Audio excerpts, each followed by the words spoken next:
thanks. Like, hey, Scoob, did you hear Nikki Blake is hosting a Scooby-Doo panel? No. Yeah. Like on today's Scooby-Doo episode, Scooby-Doo and Shaggy meet Nikki Blake. Yeah, and a Scooby Panel. Like, we need to get this puppy started. Okay, Nikki Blake, take it away, Scooby-Doo.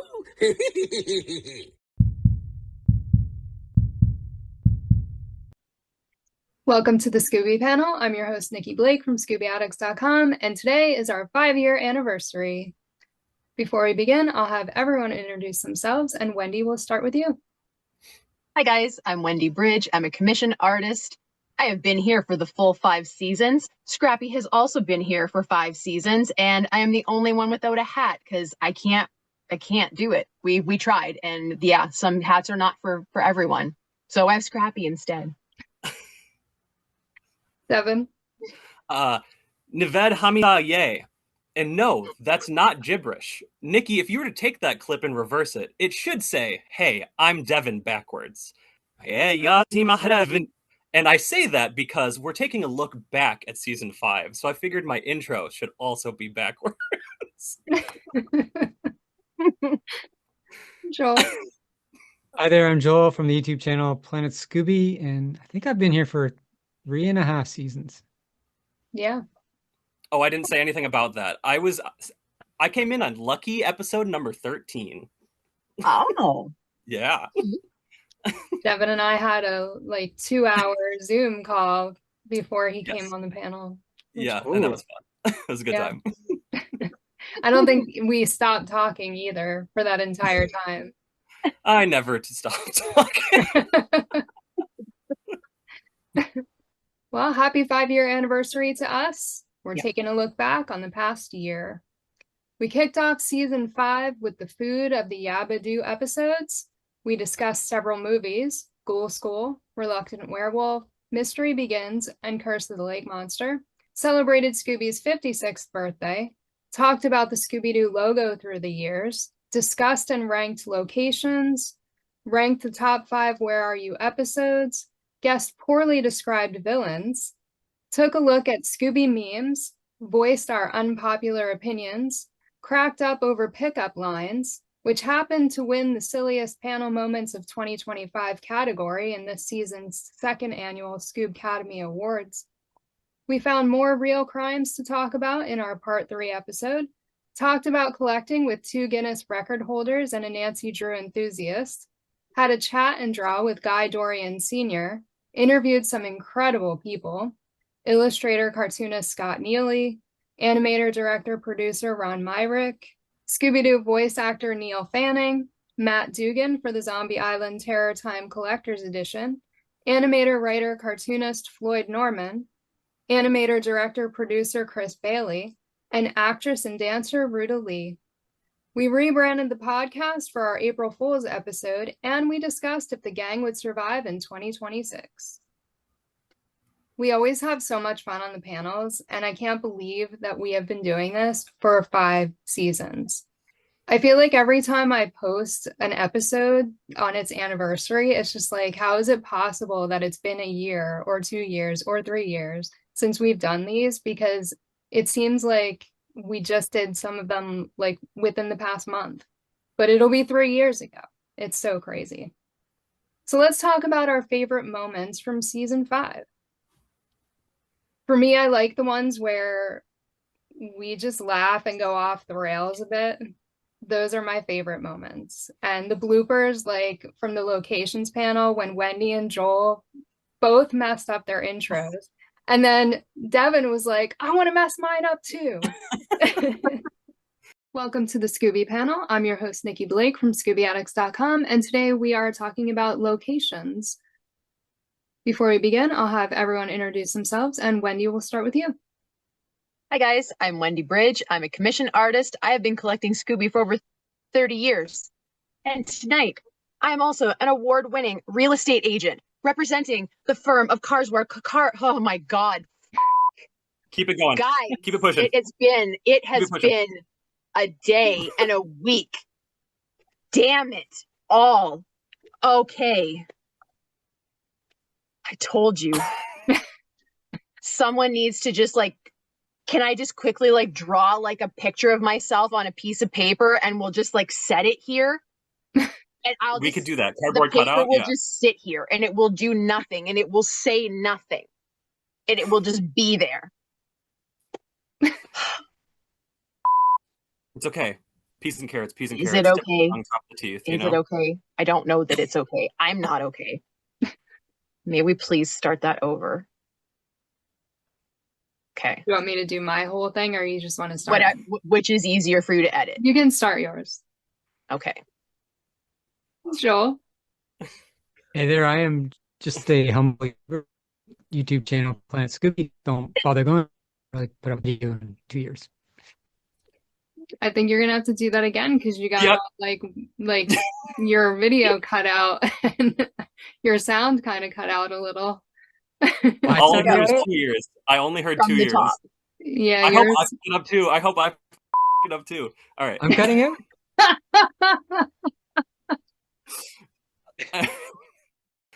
It's stuff like that just, it's great. It's moments like that that are so much fun. So what are your favorite moments, Wendy? Well, I mean, all of our panel moments I think are pretty great. I don't think there's any duds. I also like it when we go off the rails and it's just, I mean, because the point is like, you want to do something that's fun. You know, this is not anybody's job. This is like something for enjoyment. And so when we can get together and enjoy what we're talking about and enjoy each other, I think that's like the best thing. So the April Fool's Scrappy Supremacy Initiative panel will always be a highlight for me because I put a lot of work into that and it was so fun to just like act things out. After months of reflection, franchise analysis, and consultation with advanced artificial intelligence systems, we've decided to pivot. Just feels like the right direction for us. Synergize, monetize, scrapify. Effective immediately, the Scooby Panel will be rebranding as The Scrappy Supremacy Initiative. But for me, my number one favorite season 5 moment, that's why I'm wearing this sweater in honor of it. I will be talking a lot about this panel tonight, but it was with Ruta Lee. It was our interview with her. And my favorite moment was when I reminded her that she had played a character named Scarlotta in the Hanna-Barbera series Timeless Tales Rapunzel. And I had an animation cell from it that showed Scarlotta with Rapunzel that Scott got me for Christmas or maybe for my birthday last year. And it's beautiful. And just the look on Ruta's face. And she was like, thank you so much for reminding me that I played her. I didn't even remember. So there is one other voice that I want to talk about that you did for Hanna-Barbera. And in spite of the fact that clearly both Nikki and I love Scooby-Doo very much, when I was young, my primary cartoon, like what I guess sort of shaped me and molded me and that I watched over and over and over again, it was, for one, Hanna-Barbera did a Bible series. It was that. But there was also this one little VHS tape that I had. The series was called Timeless Tales from Hallmark. And the very first episode was Rapunzel. And in that episode, you played another witchy character with a fabulous laugh. You played Scarlotta. My goodness, I cannot tell you the number of times that I have watched this. I could sing every song in it. I adored everything about it. And actually, my boyfriend was the design supervisor on that show. Really? And when we first got together a few years ago, because you have been in a lot of things that I like, and we were talking about you, and he mentioned to me, he said, you know, he's like, one day I was in the studio and I looked over and there was Ruta Lee. She walked in. And it was only recently that we realized that it was probably when you went in to read for Scarlotta that he probably saw you that day in the studio. But that I can't tell you how much I adore you in that role. And that it was magic. It was magic. Well, Wendy, you have really surprised me. because I had totally forgotten about that. Thank you for reminding me. And where am I? And I don't know, that was wonderful, because I think everybody knows that feeling of being reminded of something that you had totally forgotten about, especially if it's like a good memory. And so just her reaction, it was really, really special. Yeah, that was a really good reaction and just so genuine. Yeah. She was great. She was amazing. Devin, your favorite moments from season 5? This is tough. I as you mentioned, the pickup line panel was, I watched it again like a couple days ago in preparation for this, I couldn't pick a single second of it. It was all, I was quite literally LOLing out loud the entire time I was watching it. It was so funny to watch back because I kind of forgot like what we said exactly because it's been so long. But like watching it back, and I figured I might as well mention this right out of the gate of this episode because Joel hit us with he's like, I heard this from like a 16-year-old say it to like a 30-year-old at my job. And he's like, nice shoes. Want to The next one is of one I've heard in real life. It was a 16-year-old who said it to a 30-year-old where I worked. Were you involved in this? But no. Okay. But I'm going to approach it as a pickup line for Daphne. Nice shoes. Want to fuck? And I was like, oh, we're just jumping out of the gate with this one. I feel like it kind of set a precedent for the entire rest of the panel, just being like, all right, like we're gonna just like, this is gonna be a vulgar one. We're gonna be a little crass this time around. And so I'm glad we all kind of went there, especially you, Nikki, with all the jokes you wrote that were really dirty. I didn't write my own, so I'm just gonna read ones that I found online. So keep in mind, I didn't write these. And you know, I don't feel bad, Nikki, because you didn't write these. Didn't write it. I didn't write these. I stole them from the internet. I don't know. See, it's actually better that you didn't write them because like it shows the creativity of the internet is not here, and that's why we need to be, this is why we exist in this moment, you know? Those were crazy. Yeah. That panel was just so much fun. I don't know. It's so funny. It's so good. Yeah, definitely a lot of fun. And my lack of writing skills is the reason why I didn't write any of them. But maybe someday we'll do a panel and I will give them a shot. I would love that. Joel, your favorite moments from season 5? Yeah, similar to everyone else. I like it when it goes off the rails, which happens a lot, on and off camera. Recent memory that I really enjoyed was the poorly described villains, where at the end Devin had our favorite characters and he unmasked them, and it was us, and that just blew my mind. And okay, so this is really important. Okay. Okay. Oh, okay. Look at that. Okay. Fancy. Okay. I wrote this down, so it's really important. Let me read this, even though we know who won, okay? Let me write this down. It's really important. Okay. In third place. In third place is Wendy.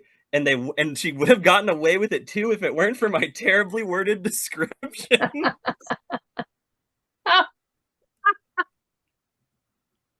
Oh, it's so awesome. Hold on. Okay, in second place. Who's in second place? Looks like we've got another mystery on our hands. It's Nikki. Okay. All right, let's see who first place really is. It's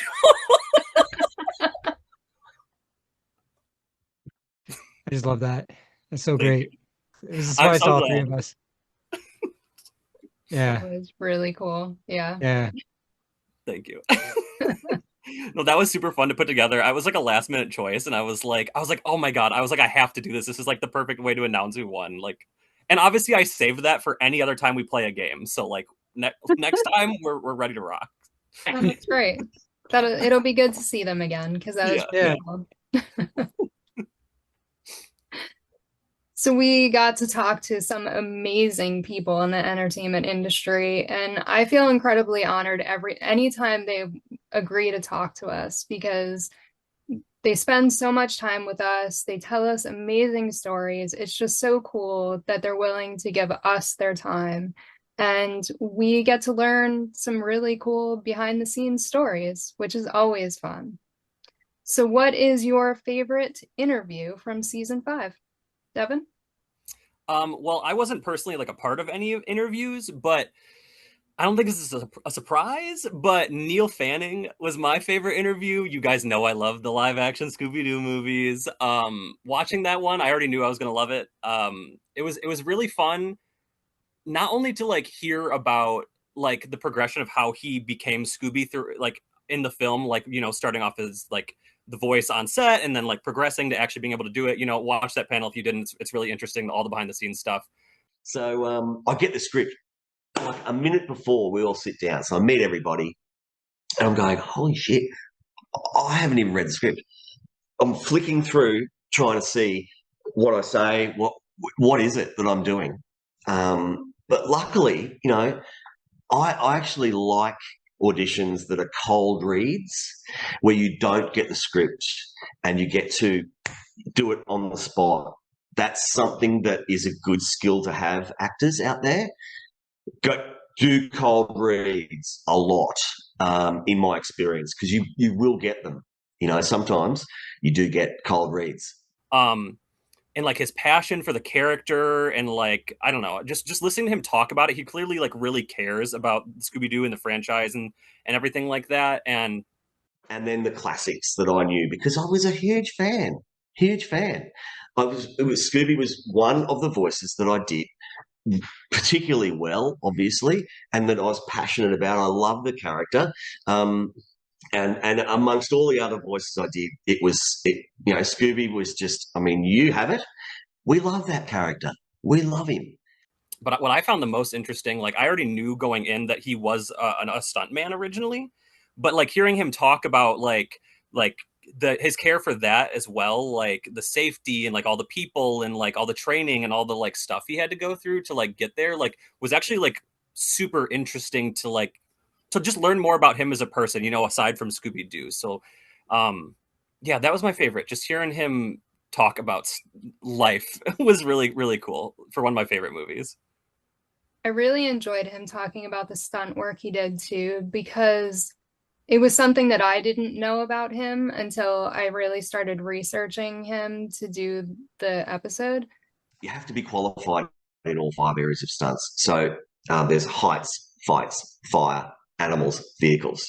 And you have to show proficiency in all those areas of stunts in Australia to be graded and able and qualified to work on set. Because safety is paramount, obviously. We need to ensure the stunt coordinators, the crew, the cast members that you're working with need to know that you are an industry professional. You know, you're not just someone who says, oh, yeah, I get this all the time at cons. People say, oh, yeah, you're a stunty. Yeah, cool. I'd love to be a stunty. I've crashed a few cars. That's not that's not going to qualify you. The idea is not to crash the car unless directed to do so. So there's a lot that goes into being proficient enough to be able to work on set. And there's a whole logbook process. It's like any other trade. It's like any other profession that that we take seriously. Safety and everyone knows that there's a high level of skill involved. And I just thought kind of focusing on that would be fun because it's something that I know nothing about, and to kind of get to know what he did and, you know, how he would make sure that everything worked smoothly. It was very interesting. Yeah, I didn't know that you had to I not take a course, I guess, but like be certified in like every different aspect, like the fire and the driving and like all the different stuff. Like I didn't know you had to do all of that, at least in Australia, I believe is what he said. I didn't know you had to like get like trained in everything in order to be like a professional stuntman. So I don't know, it was really cool just to hear that like behind the scenes stuff like that. It's really neat. Yeah. Joel, your favorite interview from season 5? There were a lot of great interviews. They're all worthy of my favorite. I'm going to pick Rita Lee, and I can't even pick a highlight from it. It was all just awesome. And one of the nicest things that can ever happen on a movie set happened on that Twilight Zone. After one of the scenes, you know, you have the catwalks up there with all the lights and the Klieg's and the everything. And your lighting director tells the guys up there, and they lean over the rails like this and watch scenes that are going on. And after one of the scenes, from up in the grids came applause. Oh, it's and wonderful. one of the guys yelled down, "Hey, Ruta Toot Toot, we love you. You remind us of our favorite." And I said, "Who's that?" And I said, "Carol Lombard." Wow. Wow. What a compliment. I mean, Absolutely. Carol Lombard was one of the most gorgeous creatures that ever happened, Yes. and a hell of a good actress. Absolutely. And a wonderful comedian. So I always remember that. I get a chill when I think about how sweet it was of those guys. And I know Wendy's going to talk about really, so I'll let her just describe the awesomeness of it. Go ahead, Wendy. Okay, well, first of all, I also did very much enjoy speaking with Neil, and because it was so informative. And like, yes, the Scooby connection obviously is very cool, and it was really fun to have him here and to talk about that. But it was also great to do something else too. And he had so much passion for that side of what he does. You know, Scooby is just like this one piece, and there's so much more to him as like a professional and as a person. And just the way that he talked about it, and, you know, safety being paramount to him, and like the lengths that he would go to ensure the safety of everyone that worked with him and to make sure that they felt safe with him. I need to understand, you know, not just the physical side of safety, mental health, huge. Mental health is huge now, and it always has been for me. I've always mentioned things along the way. For instance, we had a torture scene in a TV show that we were doing. It was full on. So, you know, there's the chance. And I do a safety briefing every morning before we start work at breakfast, where I go through the weather, the hazards, emergency evacuation, and then I do a thought of the day, because that's the mental health part of what I try and bring to the show, because safety is a pretty dry subject. So I try and zing it up with something. Wednesday word of the day, you know, just it's a performance for me. Anytime I'm standing in front of an audience, I'm performing. So let's do everything here, as I was saying to you earlier. And that's how you sort of get rehired too, because your reputation is that you care.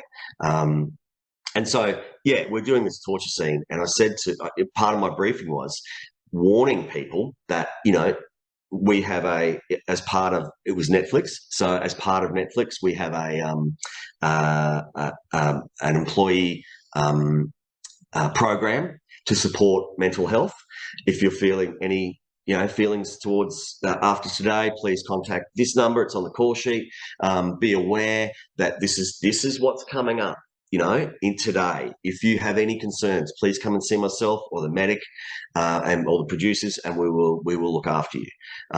You know, it can be traumatizing what we do in film. It really can, especially for the actors too, where they're playing these, you know, sometimes demonic characters. And so there's got to be this line where, and that's been a really good progression in the last, you know, especially, I guess pre-COVID. Just, you know, COVID brought out this mental health focus, and so I think it's a great thing, and I focus on that too. I feel like today that's kind of rare. People don't always, you know, put as much care into other people as what maybe they should. And so to see someone who does have that passion and love for other people and for what they do, I think was awesome. And at the beginning, he called in a little bit early, and he was still setting up his background. Hello. Good How morning. are Can you hear you? me? Yeah. We can hear you perfectly. Fantastic. I'll just turn this up a bit. I'm just in the throes of getting set up because I'm shooting a movie. Oh, where'd you go? You take your time. I'm shooting. Yeah, I'm shooting a movie in Sydney at the moment, and with Tony Collette, and I'm not at home, so I'm trying to set up some BG because I know you guys are going to have awesome BG, and you do. It's amazing. Thank you. Thanks. So I've got a backdrop which I take around to Comic-Cons, but it's not sticking. Look at that. Look at that. Oh, beautiful. That's really cool. Perfect. That's so that's what I get photos with guests with. And it was just, I don't know how to describe this, but I mean, like, obviously he's a celebrity and we had never met him before, but like the second that he came on, it was just so comfortable and casual.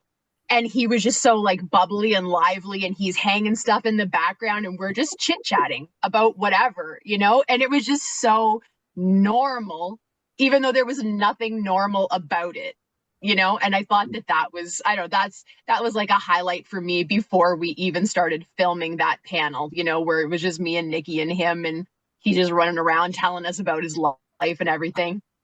But yes, obviously my favorite interview was Ruta Lee, because I don't know if people realize this or not, but she is a living legend.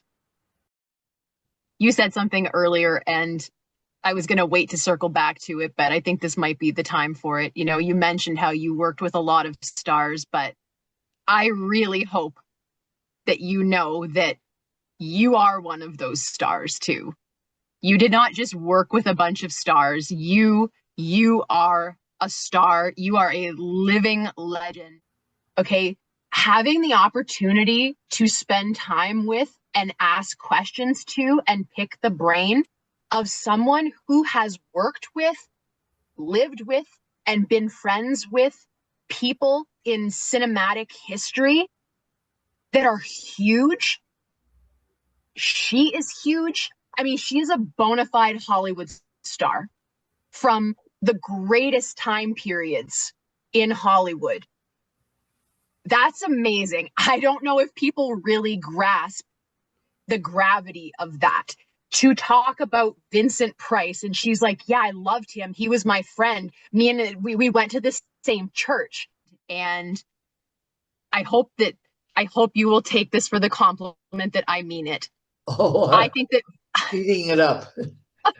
I think that Vincent Price was one of the most talented actors that ever lived, and he did not get the recognition that he deserved. And there is absolutely no reason that he could not have, you know, been another Gregory Peck or Fred Astaire or someone that got the top billing in those films.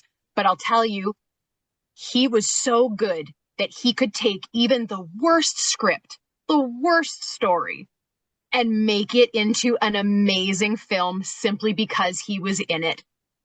And I think that honestly, it might have robbed all of us who love entertainment if he had been just that big lights name in lights star with just a few, you know, major motion pictures. We would have been robbed of all of those absolutely incredible smaller parts that he played, he played them to perfection.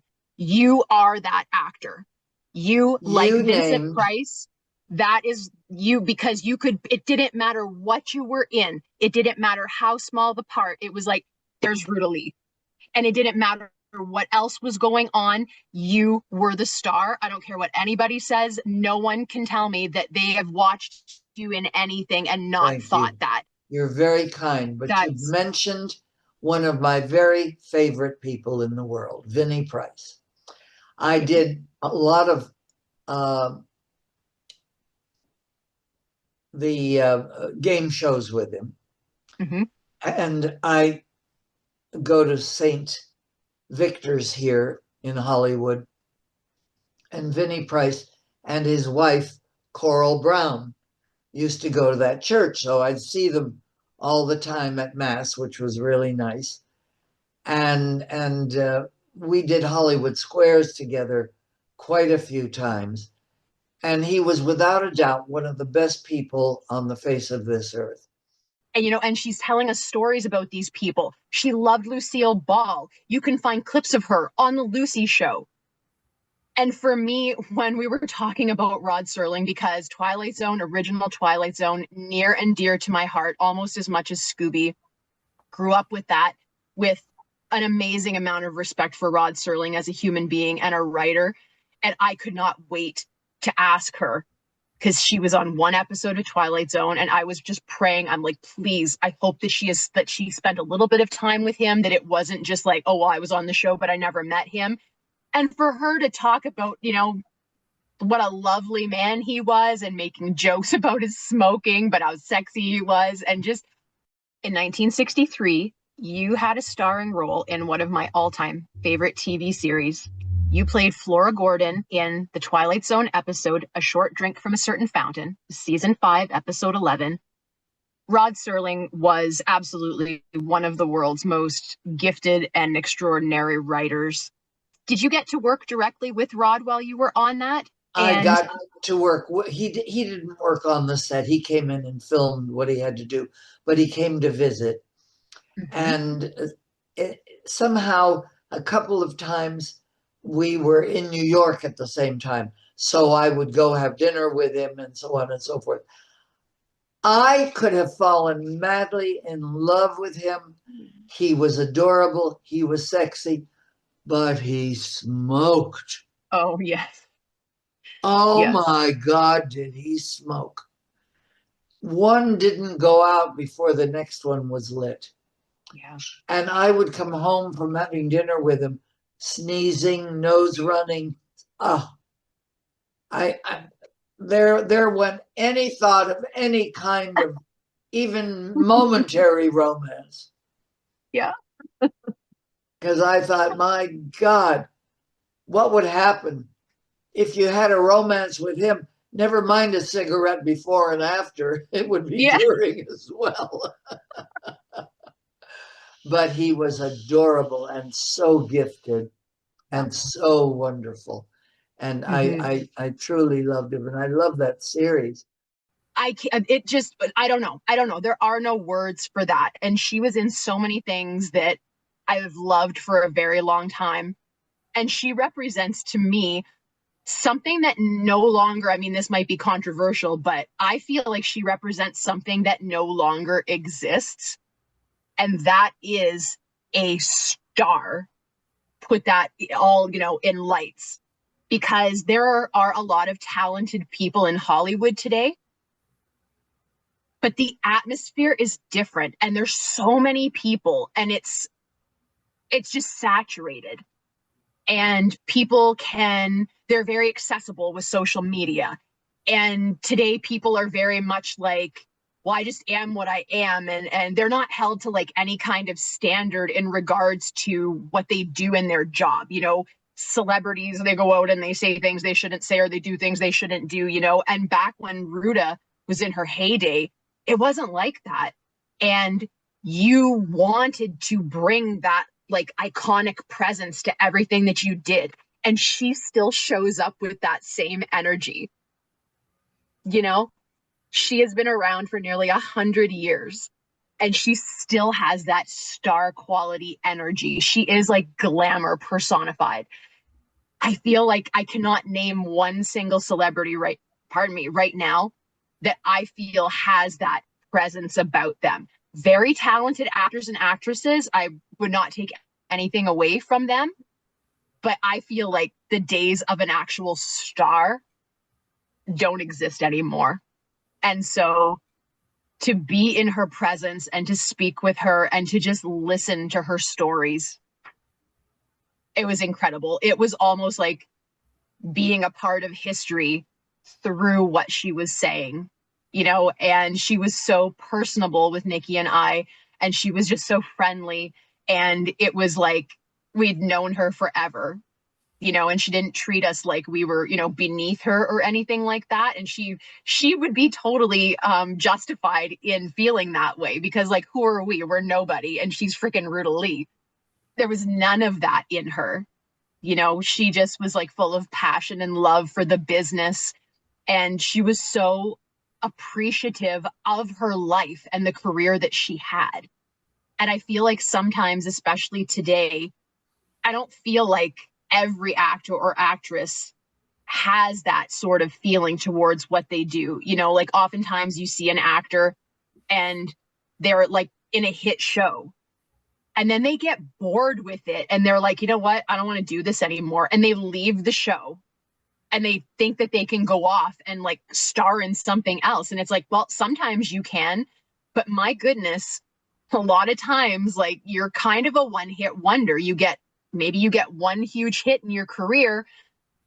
The rest of your career, though, might be like just down a couple of pegs from that. I feel like it is quite rare to have more than one hit series or hit movie these days.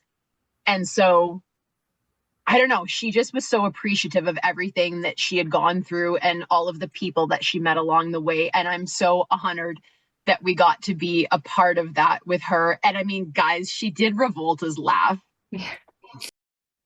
I just pulled it out from down low and thought it can't be a girlish giggle. It has to be something kind of wonderful. So yeah, that's where I pulled it out from way down in the gut somewhere and had great fun doing it. She did Revolta's laugh. Do you know how amazing that was? That was crazy. So yeah, all the love in the world to Ruta.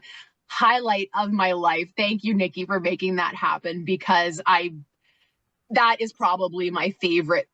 Apart from just us having fun all the time, Ruta Lee was like my panel moment since we started. That was amazing. That was a dream come true. Well, you and her had a very good rapport for sure. Like, I still want you to become her agent. I'm waiting for that to happen. Amazing it is. I don't know any other actress who can take a role that is meant to be evil and revolting, but your voice is just so, again, I can't think of any other word other than glamorous, that no matter what you are playing, no matter how evil the character, there's so much glamour in the sound of that laughing and just the sound of the way that you enunciate things. It's just, again, it's magical. Wendy, how would you like to be my agent? I would love it. I would love it. Sign me up right now. So honored and flattered by what you have to say. And the title of my book is Consider Your Ass Kissed, and I mean it. And I can't get over the fact that she's 90. Yeah. She definitely did not look or act like she was 90. No. And even Floyd Norman, he's 90. And yeah, he was amazing. You never would have guessed that he was 90. No. I mean, these people are sharp as a tack. Yeah. I personally can't choose which interview I liked the best, because I like them all. They're all so different, because we're learning about different people and different parts of the entertainment industry. And I just can't pick one that I like the best.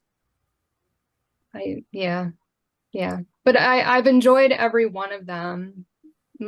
Hearing about their careers, hearing their stories, you know, I feel like they feel comfortable with us. With Ruta Lee, we were supposed to get 45 minutes and that was it. And her agent was very much like 45 minutes. And it ended up being an hour and 47 minutes. Yeah.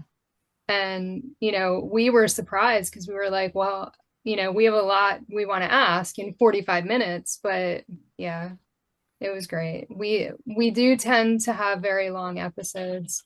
Even our interviews end up very long, but a lot of times the person we're talking to, it will say, oh, is there anything else you want to know? Do you have any more questions? Like, I'm not ready to leave yet.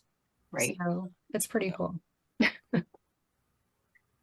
We've discussed a wide array of topics. So what is your favorite panel episode or topic of season 5? Joel? I'm gonna cheat and do a runner-up. And my runner-up is the chat and draw with Guy and Trevor. I wasn't on that panel, and I enjoy not being on panels just because I hate the sound of my voice, and I like to watch the panels as like when I watch those panels that I'm not on, I love it because it's all new to me, and it's awesome. And Trevor's a great guy, Guy's great, and Nikki's great, and it's just hanging out with some people that I like. Listen to the commentary. It's totally worth it. I love those commentaries because they're first of all, they're extra content for you when you want to ingest content. Yeah. And if you're a fan of anything, I used to be like, I'm not a fan, I'm just a pro. I'm not a fan, I'm just a pro. But I became a fan, because I don't want to lose that. It feels so good to be a fan, but I love those commentaries because I also, I've been in the business and I like to hear how other people do things, how other people think, and the other projects that they're working on, so I could get jealous and go, why wasn't that me? So that was my runner-up. Favorite, and I guess I'm kind of going for one that maybe other people won't pick. But I like this one a lot, and it was the top 5 Scooby-Doo Where Are You episodes. And it wasn't our top 5, it was the Scoob Academy top 5, like what people picked. So it was cool from that perspective, and it was cool because I just like talking about the classic Scooby-Doo episodes. It was just cool to talk about 5 classic Scooby-Doo episodes. What they cram a lot into this episode too. Like they get this far, and then they have like all these new tricks, which is awesome. Like they got the piano, you got to play the piano for the trap door, and they got the coffin-shaped dog too, or the dog-shaped coffin, which I loved. Confederate money, the will, Scooby saving a life. Just a lot going on in this. Those cool relatives, which have the funny names that kind of deal with dark things and death in some cases. Just overwhelmingly awesome. And I do like the noise the ghosts make with Nikki and Wendy. Devin wasn't on that panel, unfortunately. So maybe it shouldn't be my favorite. Maybe it's a runner-up. I really liked talking with Guy and watching him draw. It's just really cool to watch somebody draw. And for me, I have a hard time concentrating on anything else when I'm drawing. So I either have to be drawing or talking. I don't think I can really do both. But he was able to like just have, just continue to talk and draw. And I was just in awe of that. So, Wendy, your favorite episode or topic of season 5? Okay, so I also have like a runner-up and then number 1 situation here. I did really, really think that the 13 poorly described villains was like the best idea ever. And it was executed very well, even though I was absolutely terrible at it. Okay, absolutely terrible. I have no idea. I have to pass on it. Oh my gosh. Okay. All right, Joel, you ready? See, I can't think of any specials that's not a movie, but a special. Didn't matter. It was still, I think, a really cool concept, and Devin did a great job. So yeah, that's my runner-up for best topic. I think my favorite topic, though, was the collecting panel with Vanessa and Andrew and Avery. That was just really neat because obviously we all have the collecting bug. That's what we have in common. But it's cool to see, like, what do other people collect? How do they collect? Why do they collect? What do they prefer? What don't they like? Welcome to the Scooby Panel. I'm your host, Nikki Blake from ScoobyAddicts.com, and today we are talking about collecting. Before we begin, I'll have everyone introduce themselves, and Wendy, will start with you.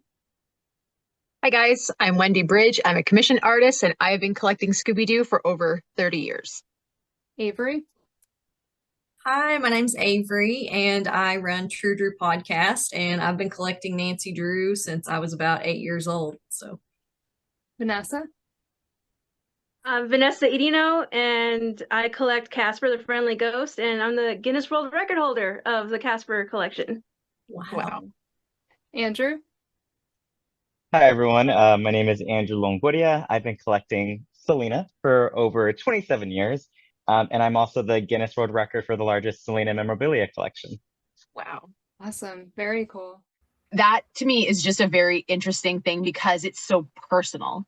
And I don't think people realize how much you can learn about a person based on what they collect and what they like and how they curate their collection. And I just thought that was fascinating. And that was also a very challenging episode. I didn't even tell, Nikki doesn't even know this, but when we first talked about doing that episode, like months prior, I don't know why, but I was under the impression that it was going to be sort of in the format of like an interview where Nikki would find collectors of other things and then we would just ask them questions, because I'm like, well, we've already talked about our collections and how we collect. So I didn't know who was going to be on. Nikki's just like, yeah, this is the night we're doing it. And then she sort of sent me like a little bit of information and I read it all, but in my mind, I'm not like studying it because I'm thinking, okay, this is just what we're going to ask them. They're going to answer these questions. So we get on this panel and I meet these people and then Nikki asks the first question and then she calls on me and I'm just like deer in the headlights. I'm like, whoa, what? I'm answering these questions too? What is going on? And so it was so like, just like, I don't know if that deer in the headlights look registered on camera. I don't know how it couldn't have.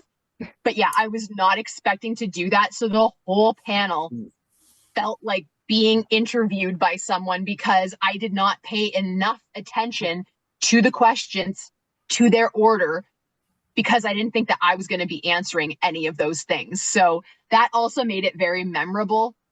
So when did you start collecting? Wendy? Oh, goodness. Well, I would be lying if I told you that I could remember the first Scooby-Doo that I watched on TV, but I absolutely can tell you the first Scooby that I ever bought in a store. And it is this giant, he is the giant Mighty Star Toys. I'm pretty sure that he is the largest size that they make, but really great people. I fell in love with Vanessa. I think she's wonderful. And so I don't know. I thought that was like such a fresh, interesting way of getting to know people and to just like take a look into other people's worlds, see their space with their things. You know, we get to see each other and each other's spaces. And I think it says so much about who we are and the fact that we're not ashamed of it. You know, like this is part of our lives. It's who we are.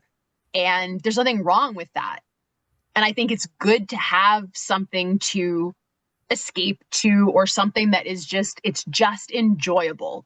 You know, when life is like crazy and you don't want to deal with stuff, things can help you, you know, get through your day sometimes. And I don't think there's anything wrong with that. So it's just cool to hear other people's stories and why they chose the thing that they collect. We obviously talk all the time about, you know, how did we come to Scooby? How did we come to any of these things that we love? And so just to meet people that I would never otherwise come in contact with because what they love is not necessarily on my radar. And it's interesting to see how we're all very similar, but we're all very different too. And so I think that was my favorite concept and topic that we did. And to be honest, I would be totally down to basically do that panel again with like more people who collect other things too. Oh yeah, it would be really interesting to do that. I thought it was really cool to have people on that didn't collect Scooby because we've talked to so many people that do. And I wanted to know other people that collect other things. Do they have the same mindset as us? Like, do they have, you know, their things that they just collect that are specific? I was just very interested to know their point of view. And you do very well under pressure. So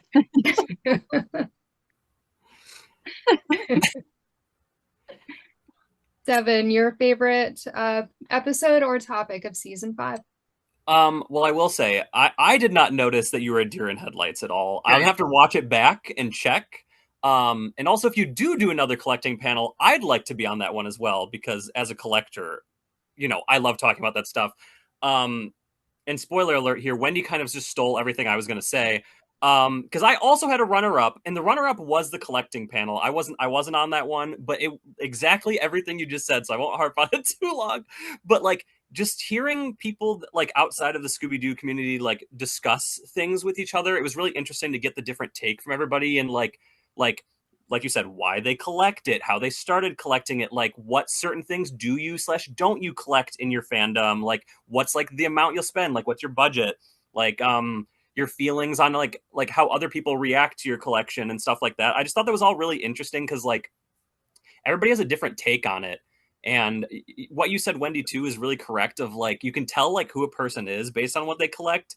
And I think that's useful too, like you guys, like in the Scooby-Doo community, because I don't collect a lot of Scooby-Doo stuff, some stuff, but like if you're like a Scooby-Doo collector, everybody collects different things within that fandom, so you can like tell who they are, even though you're collecting the same like genre of stuff. I don't know, it's really interesting. So yeah, I love that one. I'm an estate sale, Goodwill, thrift store, antique store junkie. That's me. I got too much stuff in here. We were just talking about it before we started the panel. I got too much stuff. I need more room. So that one was like a highlight. I loved listening to that. And it was a super long one too, if I remember. I feel like it was like 3 hours or something at least, right? It was like pretty long. So that was super interesting. But my number one, that was my runner-up. My number one was indeed the 13 poorly described villains of Scooby-Doo. Not just because it was my idea, not just because, but I think it was really fun for multiple reasons. Coming up with the ideas myself, like I just kept like I was like just like writing down a list of villains I could think of, and like who you guys would know off the top of your head, you know what I mean? And like trying to come up with descriptions for them was really fun, like behind the scenes, and like thinking of all that stuff. Big chilly old guy who never cared to trim his eyebrows. Moaning, treasure-seeking grandpa. This guy, as well as a heat lamp, would be very useful if my shirt was wrinkly. All right, this is a guy with a bad wig and shoulder pads who once ate a piece of Willy Wonka's 3-course chewing gum, I presume. But what I think I liked most about it was bringing it to you guys, because you guys had no idea what I was going to be saying, and like listening to you try to like decode my nonsense and like whatever I was talking about was like really fun. Like Wendy, you just like were like slowly like it was like kind of silent madness. Like I feel you were very quiet, but like I could tell that you were like, I have no idea what's happening anymore. See, I can't think of any specials that's not a movie, but a special. I can't think of anything. We've discussed it on the panel. And like it was pretty great. Joel was like pulling through. This is it, Joel. This is for the win. Nikki, you're not. I'm gonna be mad at myself, aren't I? You are the Rambling Ghost. It's the Rambling Ghost. Yes, you posted about him on like Sunday. I did, didn't I? All right. Nikki, your confidence. Like I was rewatching that one too, like last week or something, and you're like, yeah, I got it. Like, can I show you my answer now? Can I show you my answer? All right, Joel, you're so impatient. I am. I wrote the only color I could think of. Like you were just so confident with it. It was so funny. I don't know. That was a lot of fun to put together, and like Joel said, like the little like you guys dressed up as the villains at the end and stuff. That was a lot of fun. So thank you for allowing me to kind of put that together with you having no idea what was going to entirely happen. That was a lot of fun to do, and I'd love to do it again because I still have a bunch that I wrote down previously. So I'd like to do that again sometime. Yeah, for sure. It was a really fun episode, and it was kind of nice that I didn't have to do anything for it except edit it. So sure. So my runner-up was Would the Gang Survive in 2026? And that is because I did not give them the actual topics. All I said was, we're going to discuss Would the Gang Survive in 2026? And no one got topics. Thank you guys for playing along, because I didn't send you anything except for the title of the episode. Yeah, you very much appreciate it. Nice. So when we got on, I was thinking, okay, No one has topics. They're not going to be prepared. This episode will be 45 minutes max. 2 hours and 17 minutes. Yeah. Oh man. I will not to like show how the sausage is made. That panel dropped today. And so I haven't gotten to watch it yet. I did not get to check it out yet, so I am excited to listen to that one and see what you guys talked about and everything. So I'm very curious. Yeah. I don't know. There's something about when you guys have to just like come up with things on the fly that it's interesting. I don't know. No one be fooled. Joel and I jumped on the struggle bus immediately. And I bet there was a lot of editing out silence and pondering. And I don't know what I'm saying right now. There was some edits. It'll probably become Patreon clips. At one point, Wendy was like, I don't even like know what I'm thinking anymore. So. Oh my gosh, I'm so sorry. I am having so much trouble concentrating tonight. What the hell are we talking about? The mystery. I'm so sorry. Mystery machine. I've been fighting that since I sat down here, and I'm like, oh my God. Okay, mystery machine. Yeah. Now I definitely need to go watch that one immediately. My favorite panel is the Real Crimes Part 3. One, because I'm just surprised that there are so many crimes, actual crimes, that have anything to do with Scooby-Doo. And two, because it's just interesting. I don't know, people haunting castles and trying to pretend they're ghosts in a cemetery. I mean, real life Scooby-Doo villain gets 4 months for haunting a castle. Man fined for pretending to be a ghost in Portsmouth Cemetery. Scooby the arson dog ready to sniff out suspicious fires in Winnipeg. Man sent to prison after neglecting family dog at Essex home. Woman charged with beating up her service dog, Scooby-Doo, at T Station. Big X the Plug was watching Scooby-Doo when his mom once shot an intruder. I'll never forget it. Scooby-Doo, where are you? Burglar in cartoon dog costume breaks into convenience store. Pretty awesome. Yeah. It's interesting. It's fun to talk about. It's fun to read the articles. It's a little crazy because, you know, stop doing this to Scooby. Like, he doesn't need to be involved in any crimes, but still very interesting. But we've had so many really great panels, and it is hard to pick a favorite. It's always hard to pick a favorite because I like them all.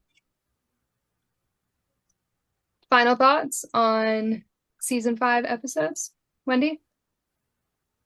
Just got to give a shout out. I mean, Devin already talked about it, but I also have to give a shout out to that pickup lines panel.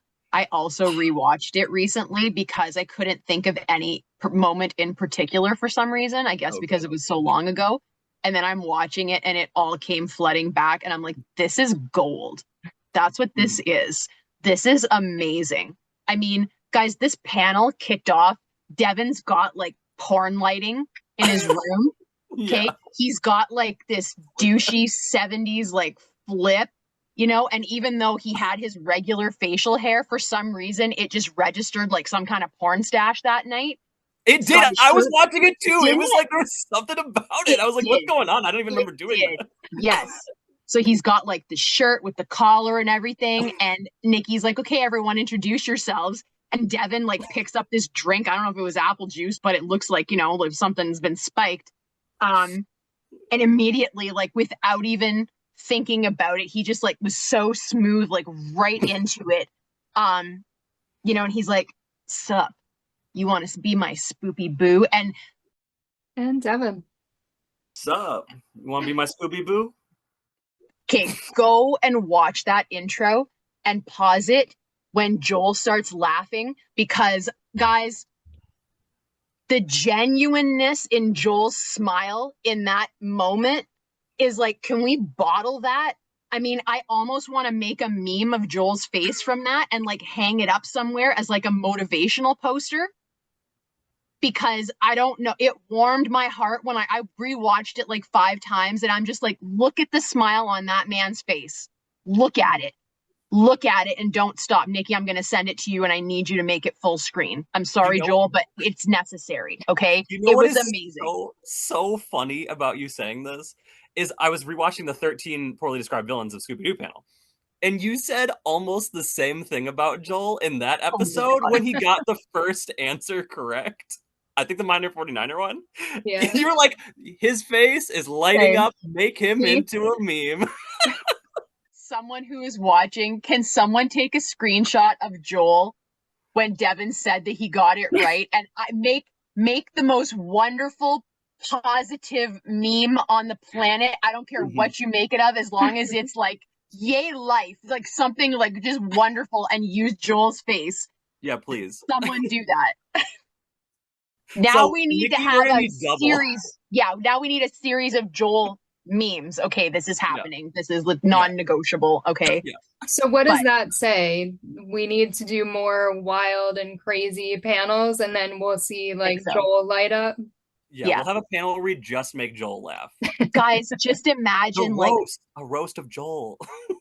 But it's just us like paying him compliments and being like, we love you and you're so great. And then we have like a montage in the video of like Joel's facial expressions and then some slow-mo and like this really heartfelt music in behind it.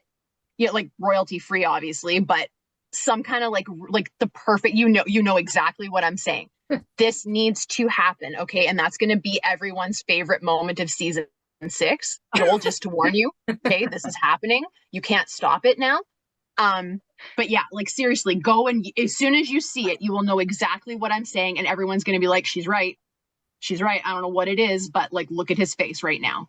And like, how can you be mad or upset or anything? Like the joy, you know what I mean? Find someone that makes you react to life the way that Joel reacts to those things. You know, that smile, can't. Anyway, okay. Have to mention my other highlight from that. This will be my final thought. Props to Devin, who told, forgive me, but like kind of a mediocre joke about the minor 49er. And I called him on it. And I was like, man, that went in a direction that I was not. I mean, I thought you were going somewhere else with that. And Devin, without missing a freaking beat, is like, I didn't know we were doing dirty stuff. Okay, fine. You want dirty? Let's brainstorm right now. Minor 49er. How about Winer Diner and 69er? And I'm just like, wanna be minor 49er without the 49er?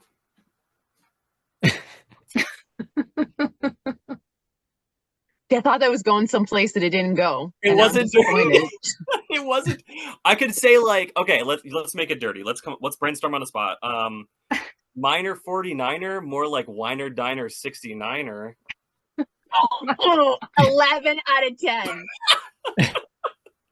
We're done. I don't care what anybody else has to say. We're done. It's over. Panel's over. I don't know. I'm throwing roses at Devin. Thank you. You know? Thank you. I take off my hair, but it probably looks or my hat, but it probably looks awful. Those are the moments that make the panel special, guys. Okay? Because it was just pure joy and happiness and silliness. And in that moment, nothing was serious. And it was just like, if only life could be this all the time. You know? And also, like I say, that was pretty friggin' clever. And it just like, bam, right on. He didn't even think about it. It just came to him. No pun intended. Okay. That's my final thought. Love everyone. You know, we need to do more panels where we can do stuff like that. I agree. Devin, your final thoughts? Yeah, I'll just piggyback on that. That panel might be one of my favorite, like maybe my favorite. I said 13 Ghosts was my favorite, or 13 Villains was my favorite of the season, but that one might be an all-timer. Like maybe even better than the joke panel. Like that. Wow. Like, I don't know. The joke one's pretty good, but I feel like we were all just having a good time. Like Wendy, to throw some props back at you, like you were delivering each joke with like, you were acting, you were putting it on a show every single time. You were like giving it your all. And I was like, where's the Oscar? Where's the Emmy? Like, what are we doing? Like, hey, sugar, would you like to give this dog a bone? There's no mystery here. I think you're pretty groovy. Touch the pretty coin of gold, and you will do as you are told. You are cute with a nice rack. Would you juggle with my sack? Like, you were really nailing it. Like watching it back, it was good stuff. But yeah, sorry, just jumping on that. But yeah, no. Final thoughts on the season here. It was a good time. I was busy this year, so I wasn't in like a lot. I think I was in like 5 or so panels. I'm gonna be in more this next year. You can hold me to that. That's my goal. I'm gonna be in as many as I possibly can here. And I just want to give a shout out to and say thank you guys, because you did do the Scoop Academy Awards and you guys said so many nice, and like I said thank you already in another panel, but like I want to thank you guys again. Like you said so many nice and like wonderful things about me, and like I don't know, just like really warms my heart and makes me feel good. And like we have one final award, and this award is for a person that has been on many panels, and every panel that he's on, he brings it all, like 120,000%, whether he's in character or he has a lot of knowledge about whatever we're talking about. He comes with notes. He is always well prepared, well dressed, ready to talk. And one thing that someone pointed out was that he can talk about something he doesn't like, but still do it in a positive way. Yeah. So we have an honorary award for extraordinary excellence. That is for Devin Smith. Devin, we love having you on the panels, and we hope to have you on again soon because you haven't been on in a while. I know you've been very busy. It's your busy time of year, but congratulations. This award is for you because you're so awesome. Yeah. We love you, Devin. Congratulations. Well-deserved award if ever there was one. For anyone applying for this award, don't, because Devin's just going to win year after year. That's true. That's probably true. Yeah. I've got the little the award you made and like it framed up, and I don't know. You guys are just really wonderful, and like it's so great to have friends like you and like to get together and like talk about Scooby-Doo and like make it so fun and goofy, and somehow we talk for hours on end about it like every single time, and it's always different. Somehow, I don't know how we talk about so much stuff around Scooby-Doo and it's always different. But yeah, I'm just super thankful to like have you guys here and like talk to you, and like I don't know. Thank you guys for all the praise you always give me. It's very kind, and I'm happy to just to show up and provide it and make Joel smile. Joel, your final thoughts? I was told I smile like I was getting my passport photo taken. What? So okay, well, the that's first compliment I've heard about my smile. What? Looking forward to season 6 because I get to hang out with you 3 and whoever else might show up. And yeah, we always have a great time. Yeah, I'll leave it there. I suck at these final thoughts. You're doing great. Thank you guys for doing the panels and talking Scooby and being here for hours, because yeah, you guys are great. I love talking to you guys. I love talking about Scooby, and I do feel very honored that you guys are willing to do this with me and you know, give me all of this time and deal with all of my topics and all of my nonsense, and it's great. No, it's truly a pleasure. Like I always look forward to whatever topics you're going to send us, because I'm like, all right, how am I going to figure out what to say for whatever you ask? It's a blast. It's so much fun. I love sitting down. Because we sit down and talk about stuff for hours here, but then there's also hours beforehand that I'm like doing research or figuring things out, and like that's also a good time, you know. So I don't know. It's great, and I love you guys, and you know, all that good stuff. I do want to say thank you to our patrons and to everybody that watches or listens to the panels, because I know that it's a commitment. It's a time commitment. We have some very long episodes, and sometimes I say like, all right, I just want to do like a 20-minute episode, but I'm not sure we're capable of doing 20-minute episodes, and it's fine. It's fine.